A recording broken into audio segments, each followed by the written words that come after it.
Hello, I'm Steve Dayox, sending greetings to my friends Francois Roby and Francois Sebesi, to attendees of the conference September 11th, 2001, Duty of Memory, and to 9/11 truth seekers everywhere. It has been 17 years, but I can remember exactly where I was and what I was doing when the World Trade Center was attacked. I'm sure most of us can. For those of you who were too young to remember, 2001 was a time when cell phones didn't have cameras, when internet social media was a text-only chat room, and when YouTube was nothing more than a gleam in the all-seeing eye of the intelligence services. Compared to today, in 2001, online resources were limited. For me, I was driving to work when I heard the news, and when I arrived, I recall at first no one knew what happened. Like a scene from a disaster movie, an explosion had left the North Tower of the World Trade Center with a gaping, grinning hole in its side, belching clouds of dust, paper, and smoke.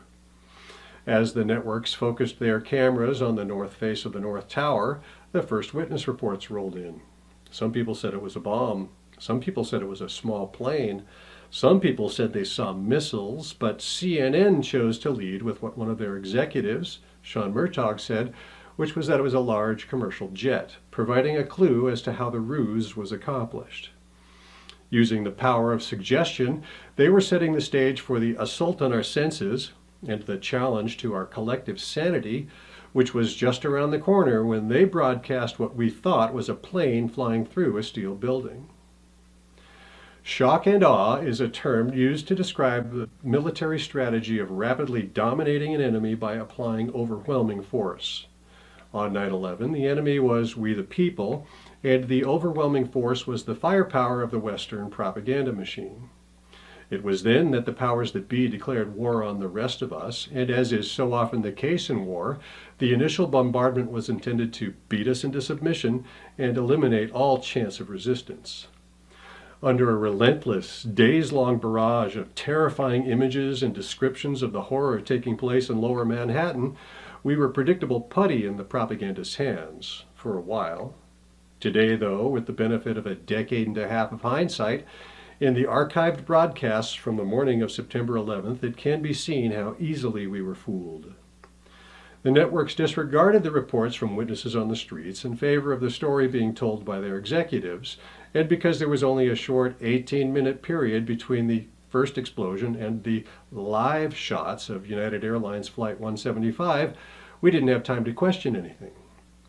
As a testament to the efficacy of propaganda, still to this day what appears to be the vast majority of humanity is hopelessly spellbound by what amounted to a cheap special effect delivered with a straight face by government and media figureheads which allegedly have the best interests of we the people in mind, but which were in fact preying on and manipulating our trusting nature and indoctrinated faith in authority into making us believe impossible things.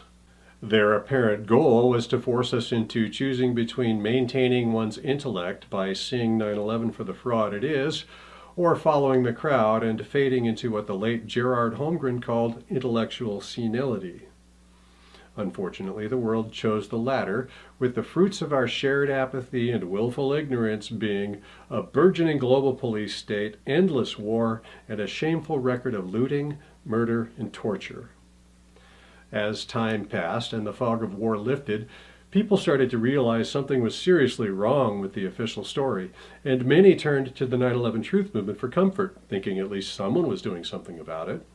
We could see money being raised, petitions being signed, court cases being opened, billboards being displayed, and even Richard Gage on C-SPAN. But if you set aside the rhetoric and examine the results of their activism, all the Truth Movement has accomplished is to prevent an open discussion of the facts.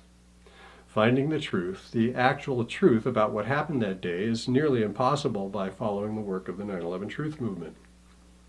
The leaders will simply ignore evidence that contradicts their arguments and carry on like they never saw it.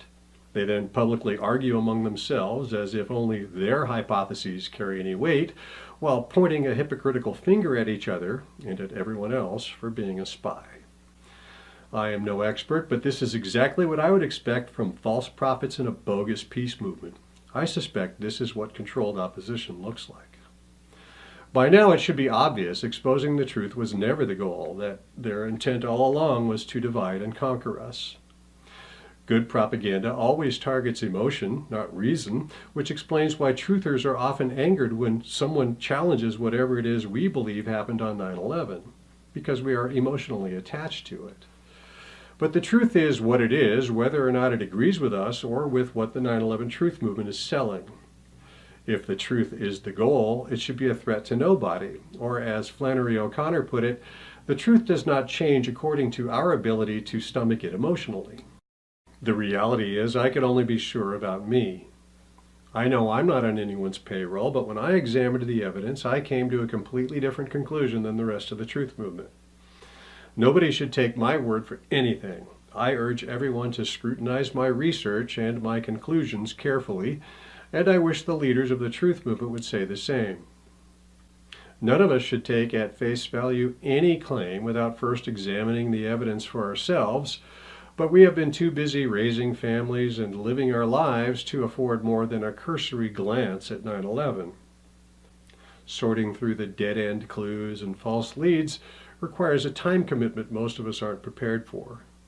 The fact is, very few of us can do any research at all, so we trust other people to bring us the truth, something we have been trained to do since we were old enough to read the news in the daily papers. We are not immortal beings with endless time, so more often than not, the way we arrive at the truth is to believe whatever suits us. This explains why truthers almost never consider that the best way to control the opposition is by leading it. It also explains why the leaders of the opposition are more interested in keeping us occupied with red herrings and infighting while the war machine marches on than they are with exposing the lies that started the wars to begin with. We're lying to ourselves. You know whether or not you're being honest in your investigation, and you know how to verify whether or not the leader you're following is being honest too. Since grade school, we were taught the best way to acquire knowledge is by applying the scientific method, and it is long past time for the truth movement to apply it to 9/11, to prove or disprove something, anything. Anyone that sincerely wants the truth needs to examine whatever 9/11 hypothesis they're attached to and ask themselves if it can withstand such scrutiny. If it can't, then it can't be the truth. Fortunately, the veneer is wearing thin and the truth is rising. Thanks to the work of people such as François Sebesi and François Roby, the scientific method is making a comeback in 9/11 research. I know these two gentlemen through a peace project on which we've been collaborating called 9/11 Crash Test. If you haven't heard of us, you can thank the 9/11 Truth Movement for that. We are not under their control, consequently they are forced to ignore us. In the spirit of the Mythbusters show, the idea is to mount a real section of wing from a 767 on a rocket sled and collide it at 550 plus miles per hour with steel box columns built to the same specifications as the World Trade Center at the point of impact. My colleagues and I are attempting to prove or disprove a hypothesis, something no other truth group dares to attempt. By using physics and empirical experimentation, we can prove the jet impacts were faked by the media, but proving what didn't happen is only part of the project. If we ever do manage to get Rocket Sled Test Center time, we will also attempt to prove what did happen. We will do this by using the photographic evidence we all have at our disposal to recreate the damage as found. A genuine forensic investigation begins by examining the evidence at the crime scene, but this is evidence the 9/11 Truth Movement won't touch. Obviously, if the popular truth groups are under control, then logically the truth will be found where they fear to tread, the impact holes at all three 9/11 sites. Identify how they were cut, and you will identify the most likely suspects. 9/11 Crash Test proposes diverting a tiny portion of the millions of dollars the American truth groups accept to prove once and for all whether or not what we saw on television depicted a real event. For a fraction of what the architects and engineers for 9/11 Truth collect every year, we can eliminate the no planes contention altogether and simultaneously eliminate a major hurdle in uniting the opposition under one banner. Seizing this opportunity would prove to the world that the disparate 9/11 truth groups can work together to apply the scientific method to solve problems, which would instantly change the public impression of the movement from one of tinfoil hat-wearing nutters to one of serious peace activists capable of challenging the status quo. Personally, I can think of no greater problem that needs solving than 9/11's endless war on terror. Our project, 9/11 Crash Test, is just one example of an idea that can end the impasse and the inertia of the 9/11 truth movement. I'm sure there are other ideas, and this conference is the perfect place to discuss them. But to continue signing the same petitions and following the same leaders in circles is madness. Something needs to change. 6 years ago, 9/11 Crash Test released its first video entitled Tired of War Without End. In that video, I said that if you're like me and don't want to leave your grandchildren a world where they can be sent to war believing impossible lies, then we the people must work together to expose the truth. It is now 2018, and this anniversary marks a grim milestone that looms like a tombstone for the 9/11 truth movement to consider. Anyone born after September 11th, 2001 will be able to enlist in the U.S. military to fight in the wars, born of a lie, told before they were born. If this Orwellian nightmare is not the kind of world you want to leave to your children, then it is up to each of us to speak the truth. It can be difficult at first, but you're not alone. 9/11 Crash Test has your back. 17 years ago, no one knew what happened, but those days are over. Today we can prove what happened, and the only thing standing in our way is the 9/11 truth movement. Thanks again to François Roby, François Sebesi, and to concerned people the world over for giving the truth and peace a chance.